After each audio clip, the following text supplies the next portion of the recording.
Hello tout le monde, bienvenue sur Back to Teranga. Aujourd'hui, on va parler d'un vrai sujet casse-tête. Un sujet qui revient assez souvent dans les discussions des REPAD. Choisir sa banque au Sénégal. Je pense qu'avant même de penser à choisir une banque au Sénégal, la vraie question que tu devrais te poser, c'est est-ce que tu as vraiment besoin d'un compte bancaire ici? Je m'explique.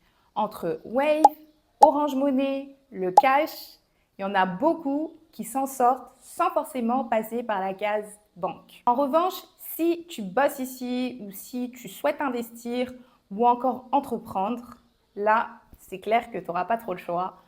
Et j'avoue que la banque devient très vite indispensable. Personnellement, j'ai fait le choix d'ouvrir un compte bancaire ici et je vais t'expliquer pourquoi dans cette vidéo. Surtout, reste jusqu'à la fin pour ne rien manquer de mes conseils. Personnellement, j'avais ouvert un compte bancaire avant même de m'installer ici. C'était à la CBAO, j'avais un compte Diaspora à 10 000 francs l'année avec une carte bancaire incluse. Et comme je souhaitais alimenter ce compte, je faisais des virements depuis la France avec mon compte Société Générale. Et j'ai vite... Déjà, on sait tous que les virements internationaux, ça coûte cher. Et entre les deux, tu avais une autre banque intermédiaire qui prenait aussi sa part, donc qui prenait des frais. Et quand tu voyais le montant qui arrivait sur le compte, franchement, c'était aberrant.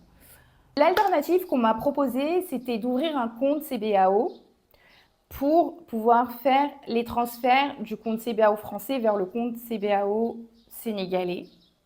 En soi, c'était une bonne idée, sauf qu'en France, déjà, il y a très peu d'agences CBAO, sont un peu réparties en Île-de-France, et il y a des queues juste interminables. Il y a énormément de monde dans cette banque. Donc, flemme. Dans le cadre de mes activités professionnelles, j'ai vraiment pas eu le choix. J'étais dans l'obligation d'ouvrir un compte bancaire, donc ma phobie. Et j'ai découvert la réalité des banques sénégalaises. Donc, paperasse, lenteur, je dirais même lenteur extrême, processus alourdi fois 1000. En fait, si je compare avec la France, c'est les banques à l'ancienne en fait. Voilà, c'est exactement ça. Le seul truc qui fait la différence ici, très sincèrement, c'est le conseiller. Donc, si tu as un bon conseiller, que tu t'entends bien avec lui, ça peut te faciliter énormément de choses. Et on va arriver naturellement à la question que beaucoup de personnes se posent, c'est comment choisir sa banque ici.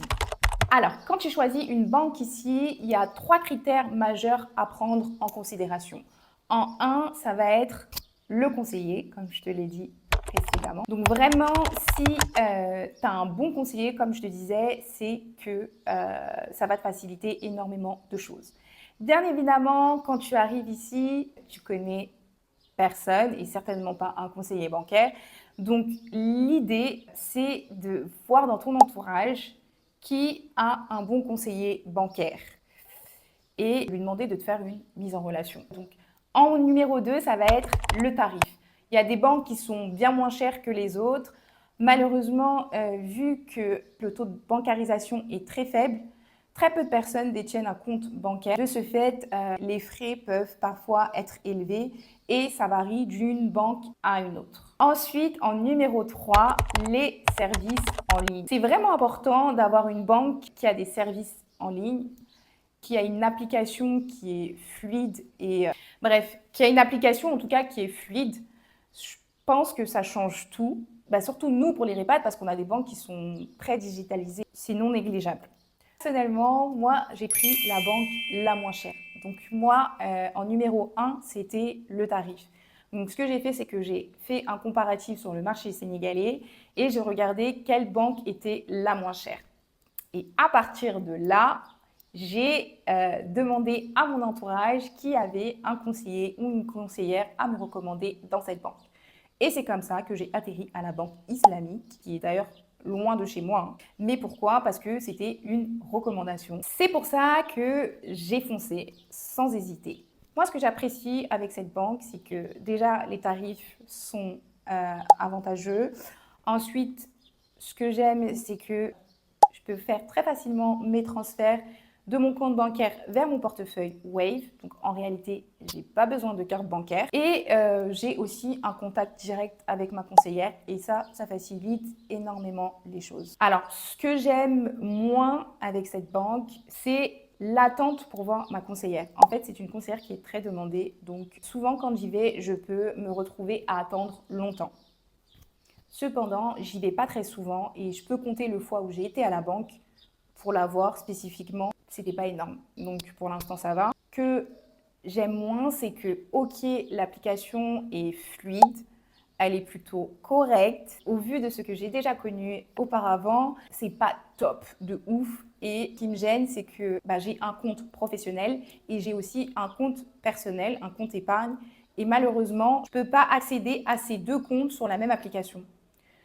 Je suis obligée d'avoir une deuxième puce, un deuxième numéro pour pouvoir avoir accès à mon compte personnel dans l'appli. Je suis obligée d'avoir une autre puce. Alors, et ce qui me dérange, c'est quand j'ai perdu ma carte pro, je me suis rendu compte qu'il n'y avait aucun service d'opposition en ligne, qu'il fallait porter plainte et qu'il fallait appeler ma conseillère.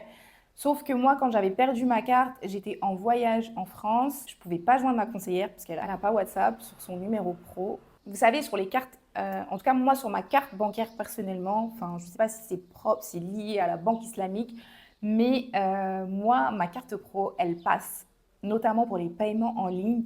Il n'y a pas cette double authentification en ligne et cette validation via l'application de ton achat en fait. Et donc, ta carte, elle passe en fait. Tant qu'il y a les sous sur le compte, ta carte, elle passe. Je me suis retrouvée très embêtée parce que j'ai perdu ma carte un jeudi et moi, je rentrais le samedi. J'arrivais pas à la joindre depuis la France.